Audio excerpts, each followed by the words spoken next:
So we live in a world that is now, and what got kind of gave me the inspiration for this is I've been dealing with a um, yesterday we found that I canceled something and they didn't cancel it, so they were billing us for a couple of months, and you want to get on the phone with somebody, and these days it's hard to get on the phone with somebody. You have to send a message or do this or do that, so it was very frustrating to me last night because we live in a world where everything is now. I can order something from Amazon. Some days I can get it that day.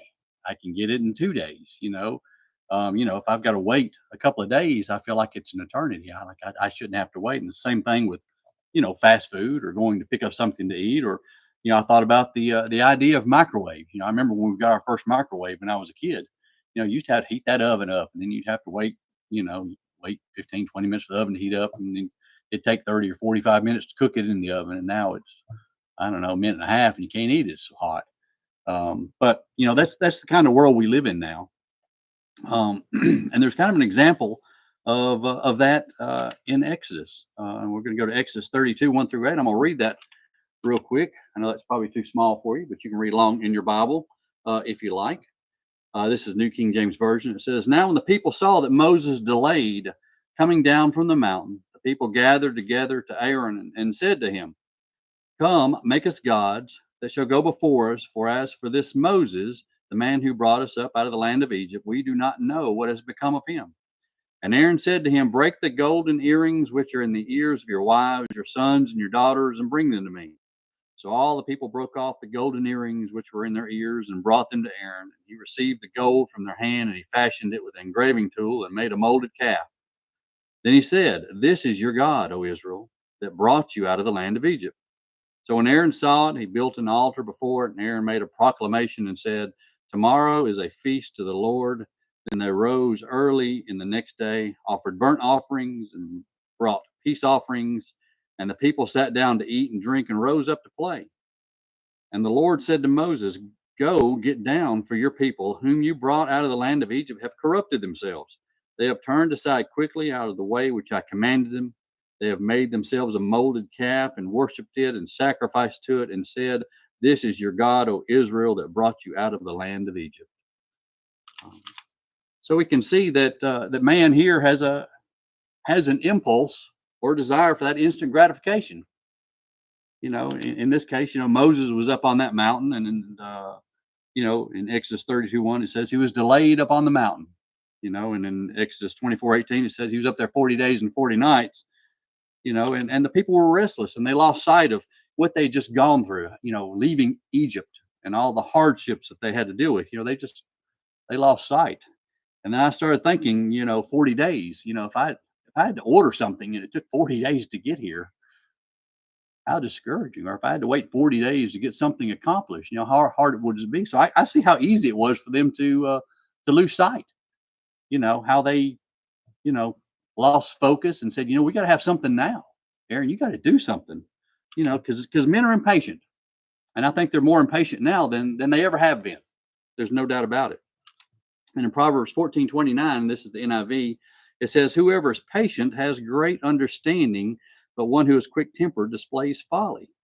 The New King James Version says slow to wrath, but I like the NIV because it says whoever's patient has great understanding. And many, and I'm going to tell you just on the issue of the billing, that kind of got on this. It was all rectified today, but last night it was killing me.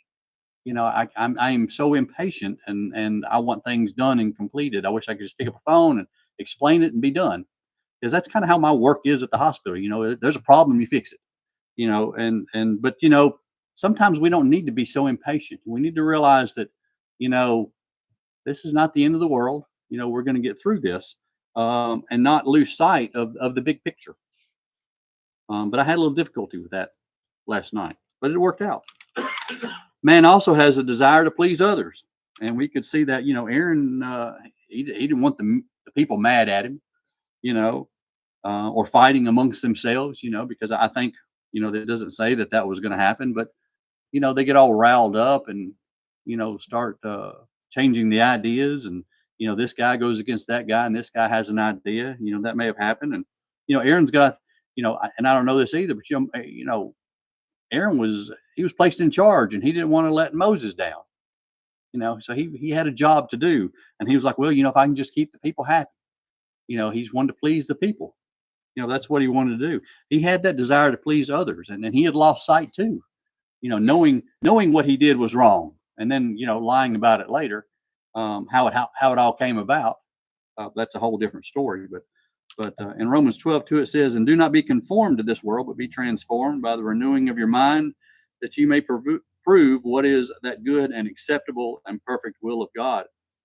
Christians, we need to stay away from worldly things, because I'm going to tell you, they're trying to mold us into what is popular, what is what is in the times now, with all this social media and people sticking their nose in it. They don't know what's going around, don't see what's going on in the world anymore, because they're so focused on what's on that little screen.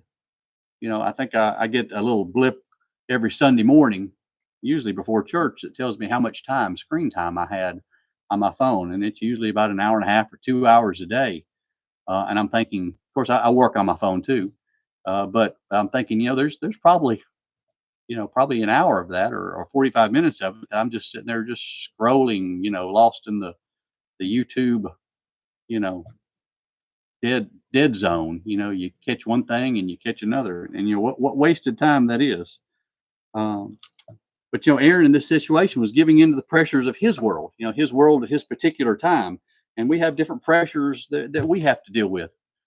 In this day and time, we have a lot more conveniences and technologies that try to creep in, and also, a lot more people are pushing agendas down our throat. You know, wanting to be accepted and being acceptable. It's not right if you don't accept me. It's not right if you don't call me by the proper pronouns. That hits us left and right. And we need to recognize that many times our impatience and our desire to please others sometimes results in sin. It would have been easy for me to lose my temper last night and today as I was dealing with it. It would have been very easy for me to do that. And I really thought about that as I was emailing, because I can't talk to anybody. And it was probably a blessing that I had to email, because I could kind of look at what I wrote and go, that doesn't look very good. I need to revise that. So it was probably better off that I had to email. My impatience and talking to someone may have gotten the better of me. And in this case, Aaron trying to please him, he called for a feast and a party. In Exodus 32:5-6 says, Aaron made a proclamation and said, tomorrow is a feast to the Lord. Then they rose early on the next day, offered burnt offerings and brought peace offerings. And the people sat down to eat and drink and rose up to play. They were tickled to death that they had this golden calf to worship. They had something before them, even though yesterday it was their earring, and now it's some kind of something that led them out of Egypt. What in the world? It's kind of the same thing of, you cut the tree down and you make an idol. It was a tree a second ago, and now you're going to worship it. It makes no sense, and that's not God's plan, and as a result, all those that escaped Egypt were almost destroyed, for what they had done. And in Exodus 32:11, Moses had to plead. He said, no, no, no, no, please, Lord, let's don't do this, just based upon the fact that, they're going to say you brought them out here out of the land of Egypt to destroy them. Let's don't do this. And in Exodus 32:14, we see that the Lord relented, and he allowed them to live.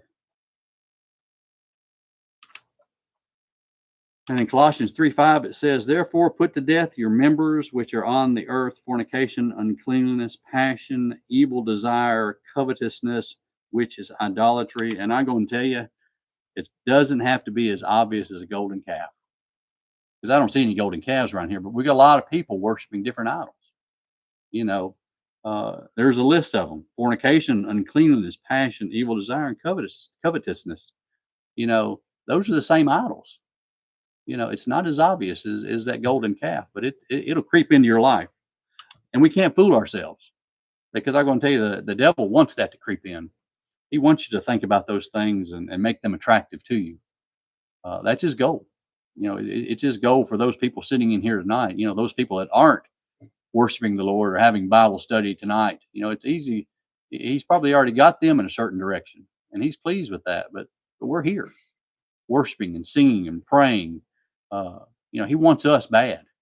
That's what the devil wants. He wants more company. And in James 1:14-15, it says, "But each one is tempted when he is drawn away by his own desires and enticed. Then when desire has conceived, it gives birth to sin, and sin, when it is full grown, brings forth death." That is the cycle that we need to avoid. That is what we need to be avoiding. We can't be tempted. We can't start that cycle that leads to sin and death. But I will say that we have an out. We can ask forgiveness. We have to repent and change our ways, and pray for forgiveness for that thing that we did, that thing that caused us to slip. We need to get back on track, and we have that luxury. We can do that.